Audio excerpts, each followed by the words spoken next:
قرآن مجید حضور پاک صلی اللہ علیہ وسلم پر نازل ہوا اور وحی کے ذریعے نازل ہوا۔ کن پر نازل ہوا؟ حضور صلی اللہ علیہ وسلم پر۔ اور کس ذریعے سے نازل ہوا؟ وحی کے ذریعے سے۔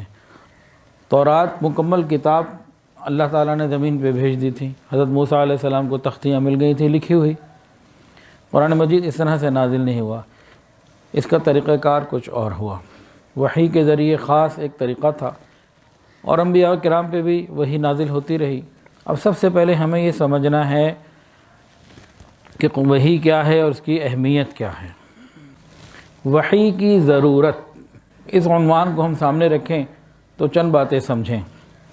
ہر مسلمان جانتا ہے اللہ رب العزت نے انسان کو اس دنیا میں آزمائش کے لیے بھیجا ہے، اس کے ذمے کچھ فرائض لگائے ہیں، ڈیوٹیز لگائی ہیں، تم نے یہ کرنا ہے، اور ساری کائنات کو، زمین آسمان، چاند سورج، یہ ہواؤں کو، پانی کو، دریاؤں کو مسلمانوں کے لیے، انسانوں کی خدمت پہ لگا دیا۔ اب جو ہے ہر انسان کے لیے نا، بالخصوص مسلمان کے لیے دو کام تو انتہائی ضروری ہیں۔ پہلا ضروری کام کیا ہے؟ وہ یہ کہ اس کائنات میں جو اللہ رب العزت نے چیزیں پیدا کی ہوئی ہیں، نعمتیں جو ہیں، ان سے صحیح طریقے سے فائدہ حاصل کرے، ان کا صحیح استعمال کرے، ٹھیک طریقے سے استعمال کرے۔ اور دوسرا کہ اس کائنات کو اور اس کی چیزوں کو استعمال کرتے ہوئے اس کے ذہن میں یہ رہے کہ ان چیزوں کے استعمال سے میرا رب مجھ سے راضی ہو جائے، ایسے استعمال کروں کہ وہ راضی ہو جائے، ایسے استعمال نہ کروں کہ وہ ناراض ہو جائے۔ ہر شخص کی دو بنیادی ضروریات ہیں۔ نمبر ایک کہ چیزوں کا استعمال وہ صحیح طریقے سے کرے۔ نمبر دو، چیزوں کے استعمال کے طریقے میں اسے اللہ تعالیٰ کی ناراضگی اور رضا کا خیال رہے۔ یہ دو باتیں بہت ضروری ہیں۔ اب ان دو کاموں کو پورا کرنے کے لیے اس کو کس چیز کی ضرورت ہے؟ علم کی۔ علم کے بغیر یہ نہیں کر سکتا۔ یہ پانی ہے، لکوڈ ہے نا، اسی طرح دودھ بھی لکوڈ ہے، پیٹرول بھی لکوڈ ہے، کیروسین آئل ہے، ڈیزل ہے، شہد ہے، زیتون کا تیل ہے، کئی لکوڈ ہوتے ہیں۔ اگر انسان کو علم نہ ہو کہ ان کو کس طریقے سے استعمال کرنا ہے، کہاں استعمال کرنا ہے، کہیں آگ جل رہی ہو، بجھانے کے لیے بجائے پانی کے وہ پیٹرول ہی ڈال دے، تو صحیح استعمال کے لیے علم ہونا ضروری ہے۔ اور پھر ان چیزوں کے استعمال سے اللہ راضی ہو جائے، اس کے لیے بھی علم کی ضرورت۔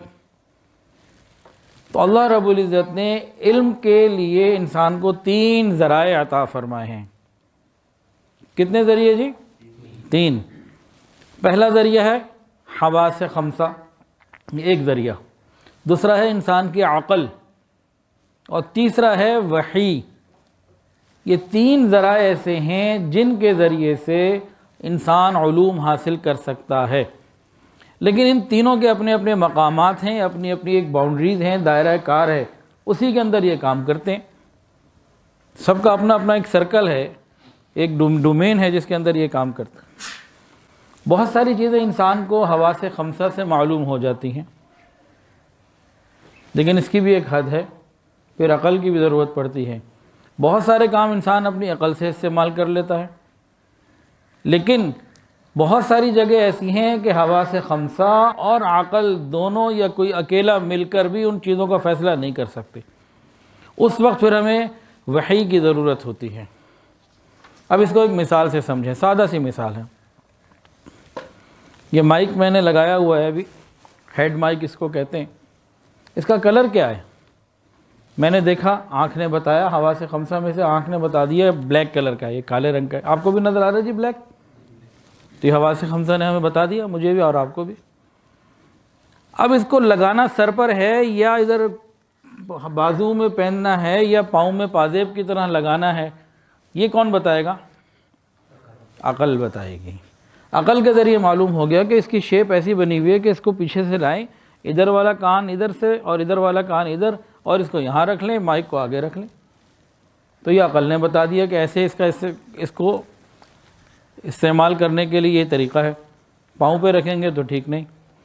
تو ہمیں حواس خمسہ نے یہ بتا دیا کہ اس کا رنگ کیا ہے، اس کو پہننا کس طرح سے ہے، لگانا کیسے ہے، یہ عقل نے بتا دیا۔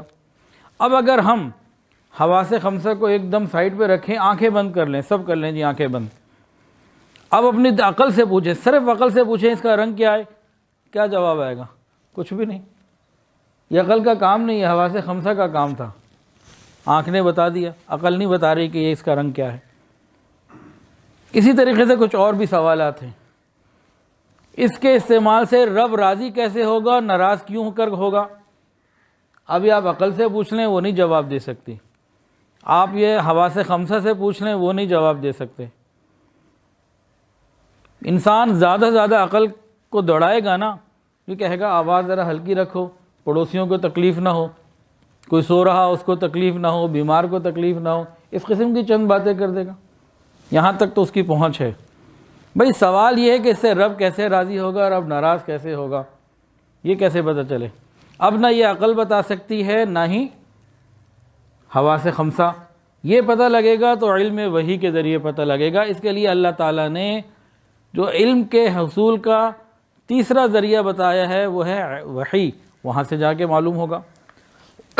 تو وہی ہمیں بتائے گی کہ اللہ کیسے راضی ہوں گے۔ مثلا اس کے ذریعے بھی اچھی بات لوگوں تک پہنچائی جائے، اللہ راضی ہو جائیں گے۔ اس کے ذریعے جو ہے نا تماشے لگائے جائیں، میوزک وغیرہ ہو تو اللہ ناراض ہو جائیں گے۔ یہ کس نے بتایا؟ عقل نے نہیں بتایا۔ تو بہت سارے سوال ہماری زندگی کے ایسے ہیں جو عقل نہیں بتا سکتی۔